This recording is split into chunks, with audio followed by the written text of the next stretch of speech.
Hi po, girl gamer here. Eto, agawin ko blue buff gamit lang instinct of 3, 2, 1, bitaw. Bangus ang ating pambansang isda. Teka lang, masyado ka papansin pare. Op, side chick.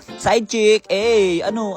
Ayos ka Rolanda, nangi-invade ka rin no? Ang lakas din ng loob mo no? Op, bagang! Grabe KS. Sayang skin. Haha, ako rin, sinayang. Anyways, tingnan nyo kung gaano kalupit ang aking accuracy. Op, bang! O diba? Sa pool yun pare. Okay lang, magaling ka naman sa akin. Actually, totoo yan. Eh di kayo na. Hindi nga naging kami. Op, accuracy check. Sniper of the Philippines. Bangus! Huwag ka sa mga taga-Bulacan. Wala na, boto nga atin niya sa amin eh. Bakit? Nangangampanya ka ba? Gumawa na nga lang kayo ng GC, dun kayo mag-uusap. Sniper of the Philippines! Boom! KS ako! At hindi pa dyan nagtatapos ang lahat dahil may nakikita ako dito, si Jimmy, na makakasalubong ang aming kakampi tapos susugurin siya ni Uranus. Kaya naman ako ay KS ulit. Bang! Sa dami-daming nagkakagusto sa akin siya napili ko. Wow! Sana all heart throb. Eh di sana all mahaba yung hair, di ba? Pero walang may paki. Sniper of the Philippines! Boom! Sa pool na naman! At hindi pa rin siya tapos, nagwawala pa rin. Boom! Sa pool ulit!